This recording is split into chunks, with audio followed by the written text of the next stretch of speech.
Friends రేపు అందరికీ సెలవు. ముఖ్యమంత్రి కీలక ప్రకటన. ఈ విషయాన్ని తెలియాలంటే కనుక వీడియో మీరు కంప్లీట్గా చూడండి.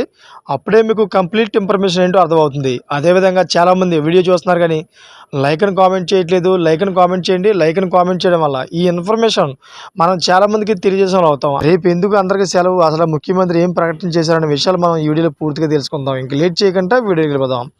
ఫ్రెండ్స్, ఆంధ్రప్రదేశ్ రాష్ట్ర వ్యాప్తంగా రేపు అంటే మంగళవారం ఆప్షనల్ హాలిడేను ఇస్తూ సిఎస్కే విజయానంద్ ఉత్తర్వులు జారీ చేశారు. వక్ఫ్ బోర్డు చీఫ్ ఎగ్జిక్యూటివ్ అధికారి నివేదిక మేరకు ముస్లింల పవిత్ర పండుగ అయిన రంజాన్ పండుగ మరుసటి రోజైన ఏప్రిల్ 1న ఆప్షనల్ హాలిడేగా ప్రకటించారు. మరోవైపు తెలంగాణలో సైతం రేపు పబ్లిక్ హాలిడే ప్రకటించిన సంగతి తెలిసిందే.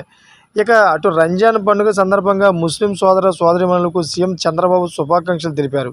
నెల రోజుల పాటు కఠిన ఉపవాస దీక్షలు, ఖురాన్ పఠనం, అదేవిధంగా ప్రార్థనలతో ముగిసింది. జకాట్ పేరుతో సాటివారిని ఆదుకునే దయాగుణం ముస్లిం వర్గంలోని మానవత్వానికి ప్రతిరూపం. అల్లా దయ వల్ల ప్రభుత్వం చేపడుతున్న అన్ని కార్యక్రమాలు విజయవంతం కావాలి అంటూ చంద్రబాబు నాయుడు ఒక ట్వీట్లో అయితే పేర్కొనడం జరిగింది. అదేవిధంగా ఈ ట్వీట్ చూసిన ప్రతి ఒక్క ముస్లిం సోదరులు అందరూ కూడా హర్షం వ్యక్తం చేశారు. చూసారా ఫ్రెండ్స్, లేటెస్ట్ అప్డేట్స్ కోసం ఛానల్ సబ్స్క్రైబ్ చేసుకోండి, గంట పైన ఆన్లో పెట్టుకోండి. నేను చేసే ప్రతి ఒక్క అప్డేట్ మీరు ముందుగానే పొందగలుగుతారు. Thank for watching friends.